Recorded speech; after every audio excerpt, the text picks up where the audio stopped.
Joe, we're in the Hall of Fame gallery, but you've had the opportunity to tour this museum today, see all of the history, all of the artifacts, people you played against, people as a kid you grew up rooting for. What resonated the most?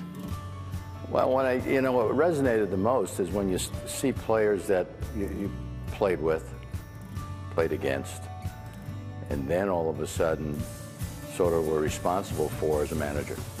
You are going to be a tenant in this place. Do you still feel like a visitor, or do you realize that this is going to be your home too?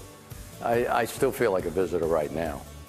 I really do. I mean, I've had the good fortune to, since I've been part of Major League Baseball, we've had a couple of owners' meetings up here and sat among these plaques. It never ceases to get your attention. You know, it's something you knew existed, never dreamed of being a part of it because, you know, it was just something you thought was beyond your reach. That's what I was going to get to next, was MVP, batting champion, manager of the year, four-time world champion.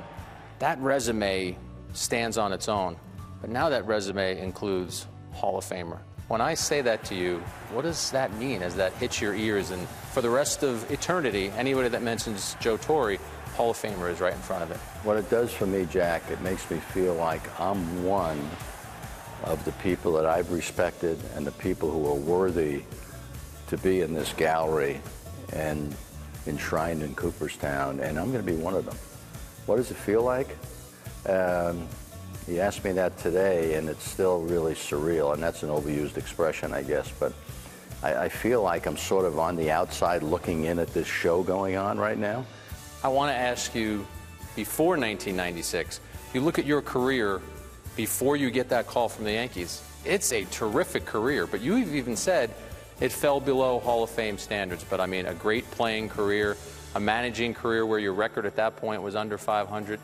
What did George Steinbrenner hiring you as Yankee manager do for your career, for your life, for these last 18 years? He got me someplace that I dreamed about getting, not to Cooperstown, but to the World Series. And I remember my brother Frank saying, "Are you crazy?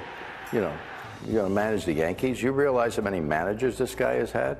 But I knew when I was given the opportunity that I was going to find out if I could do this stuff. You know, and as far as criticism, so what? 6 World Series, 4 championships. You know, I will, you know I left after the '07 season and sort of not on great terms, but I never once, you know, failed to appreciate the opportunity that George gave me. And I know it could be a very long answer, but why were those teams so successful? Why did you get to 6 World Series and win 4 of those World Series? Well, the core. You've got to have a foundation before you can build a house. You know, we were able to build a mansion.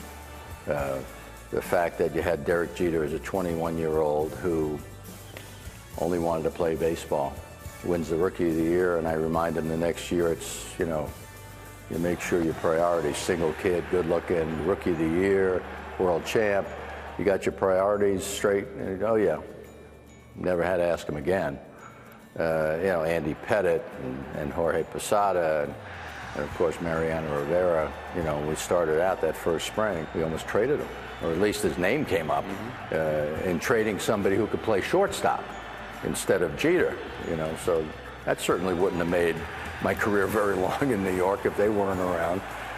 But these guys, not only the fact that they had ability, but the fact that they had character and never got tired of winning. And then when you bring in people, they get on board. And it was, my job was easy because I didn't have to convince them how important it was. So if I have it right, it's going to be Bobby Cox, Tom Glavine, Tony La Russa, Greg Maddux, Frank Thomas, Joe Torre, right there. When you see that, and I know that spot right now is blank, but this is your spot. That's pretty incredible. You know how they say, step back and smell the roses? Just look around. This is a pretty special place. Jack, I want to tell you, it's something I never dreamed of in my life. And it still feels a little weird being here.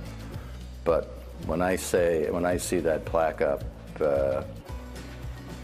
I mean, it is amazing now, but I know it's going to be something that I really can't put into words, the explanation, and the fact that I'm a New York kid, and that NY on the cap. Number 6, Joe Torre. Yeah, you couldn't have drawn it up any better than that.